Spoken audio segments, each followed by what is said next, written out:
Alors aujourd'hui, je vais vous parler de la visite du roi Charles III, roi d'Angleterre, donc du Royaume-Uni, en France, qui a eu lieu à la fin de septembre 2023, là. À la base, je voulais pas en parler, parce que franchement, je trouvais ça vraiment ridicule, je trouvais ça absurde, mais en fait, c'est plus intéressant qu'il n'y paraît, parce qu'en fait, les médias, enfin, c'est vraiment le relais médiatique qui, pour moi, extrêmement important. Je vais pas dire grand-chose... sur ce sujet parce que pour moi c'est vraiment une aberration. Je veux dire, il y a quoi à dire de plus que c'est des nobles et en fait on en a rien à foutre et enfin ils servent à rien, ils pompent juste l'argent public du Royaume-Uni.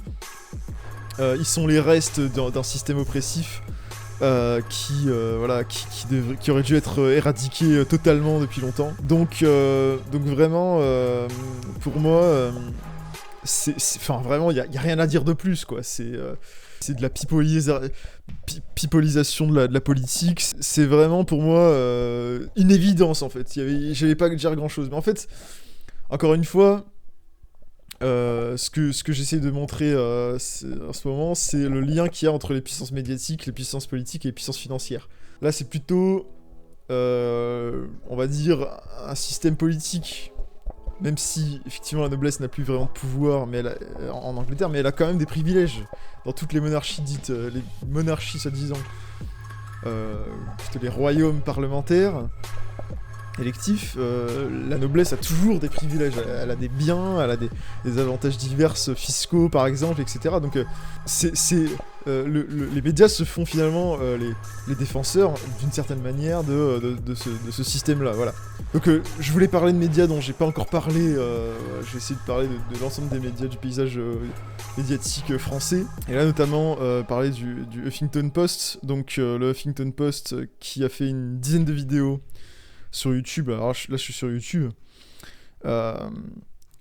Sur le roi Charles et qui sont en fait chacune d'entre elles finalement une petite capsule de propagande en faveur de la monarchie et du statu quo, hein. Donc par exemple on a cette vidéo qui avant même la visite de Charles III présente le roi de manière extrêmement améliorative en disant que il est populaire et que et voilà c'est une victime quelque part. Bon voilà, il le victimise, il le présente sous un bon jour. Je vais pas toutes les faire, mais voilà, c'est globalement c'est un message positif qui est donné. Alors ils vont faire 9 vidéos sur la visite en France, en fait. Ils vont en faire 9. Ils vont faire... Alors celle-là, ça dure 1 minute. Le passage qui a beaucoup été parlé. Voilà, c'est simplement l'arrivée du roi en France, hein, bien sûr. Hein, voilà, donc ça, apparemment, c'est intéressant. La sortie de l'avion. Ils vont parler de la première rencontre avec Emmanuel Macron et sa femme. Comme si ça avait une once d'intérêt, je veux dire, de voir des poignées de main et des saluts. Enfin, c'est vraiment le paroxysme du symbole, de la personnalisation du pouvoir et finalement... Et là, on est vraiment donc dans la pure propagande, finalement, du conservatisme institutionnel, avec des grandes figures qui incarnent l'État, la personnalisation de la politique. Donc vraiment quelque chose de très marqué, à mon avis, que beaucoup de médias, par ailleurs, ont relayé, hein, je dis pas le contraire, mais c'est juste que, voilà, il faut bien donner un exemple. Alors ensuite, on a cette vidéo qui montre que des stars ont été invitées au dîner, le fameux dîner luxueux qu'il y a eu à Versailles avec le roi. Des personnalités qui ne sont absolument pas des personnalités politiques. Donc on voit vraiment, on a des artistes, on a voilà, des personnalités du show business, etc. Qui sont, enfin, je veux dire, qui pour moi, qui est révélateur que c'est absolument pas quelque chose de politique, hein. On n'est pas sur un dîner diplomatique du tout, on est sur quelque chose de, sur un truc, enfin, je veux dire, des personnes qui n'ont rien à faire là, dans un dîner se disant diplomatique. Et puis finalement, c'est révélateur d'un entre-soi total entre finalement le show business, l'audiovisuel et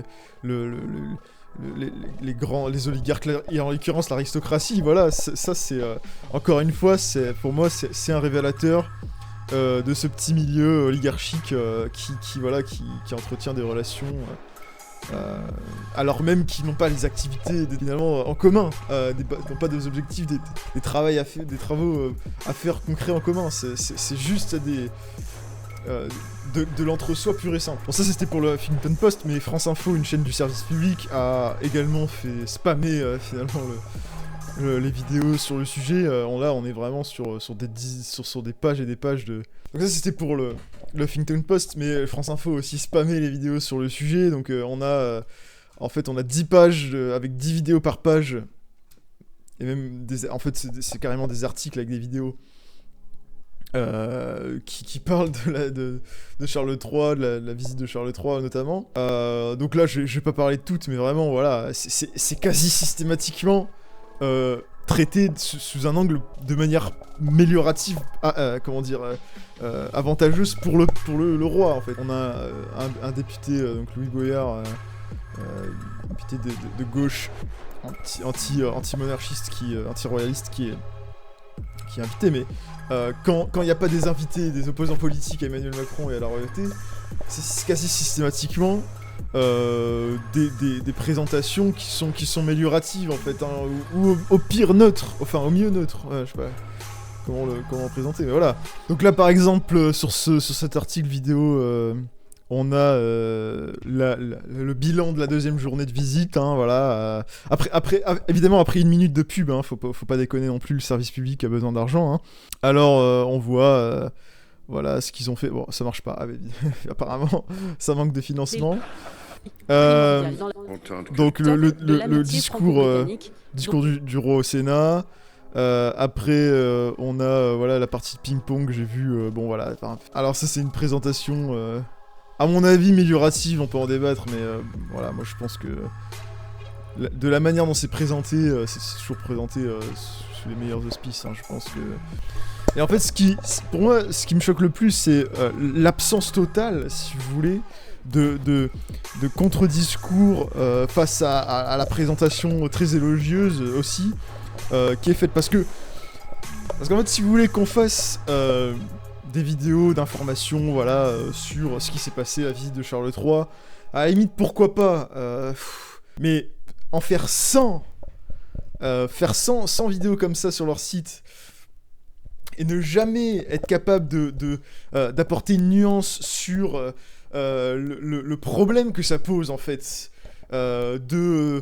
finalement de faire la promotion comme ça du roi, de faire la communication du roi, et d'Emmanuel Macron, de le lien entre soi-disant des républicains convaincus et le représentant de la monarchie du royaume uni, et finalement et ne jamais exprimer finalement le problème, et un dîner luxueux en partie aux frais du contribuable français et anglais,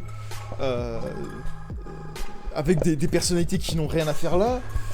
Moi je trouve c'est ça le problème en fait. C'est qu'il y a une absence de nuance totale en fait. C'est ça qui est fondamentalement problématique dans cette histoire.